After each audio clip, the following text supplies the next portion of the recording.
وتنقض عقد اليقين، يهرب منها الأكياس ويدبرها الأرجاس، مرعاد مبراق كاشفة عن ساق، تقطع فيها الأرحام ويفارق عليها الإسلام، بريها سقيم وضائنها مقيم۔ اور یقین کی گرہیں ٹوٹ جائیں گی، صاحبان ہوش ان سے بھاگنے لگیں گے، اور خبیث النفس افراد اس کے مدار المحام ہو جائیں گے۔ یہ فتنے گرجنے والے، چمکنے والے اور سراپا تیار ہوں گے۔ ان میں رشتہ داروں سے تعلقات توڑ لیے جائیں گے اور اسلام سے جدائی اختیار کر لی جائے گی۔ اس سے الگ رہنے والے بھی مریض ہوں گے اور کوچ کر جانے والے بھی گویا مقیم ہی ہوں گے۔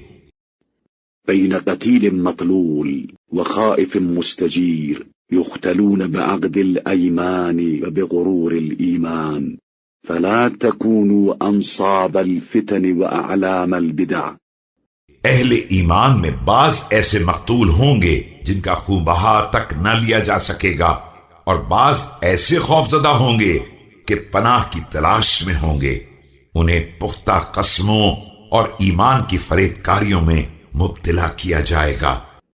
والزموا ما عقد عليه حبل الجماعة وبنيت عليه أركان الطاعة، واقدموا على الله مظلومين ولا تقدموا عليه ظالمين۔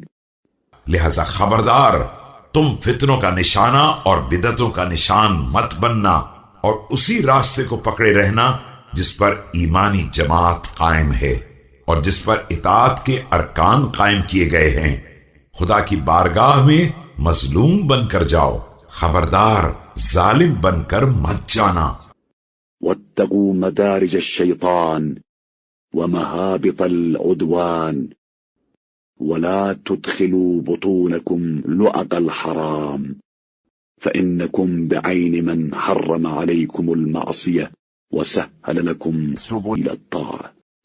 شیطان کے راستوں اور ظلم کے مرکزوں سے محفوظ رہو، اور اپنے شکم میں لقمہ حرام کو داخل مت کرو کہ تم اس کی نگاہ کے سامنے ہو جس نے تم پر معصیت کو حرام کیا ہے اور تمہارے لیے اطاعت کے راستوں کو آسان کر دیا ہے۔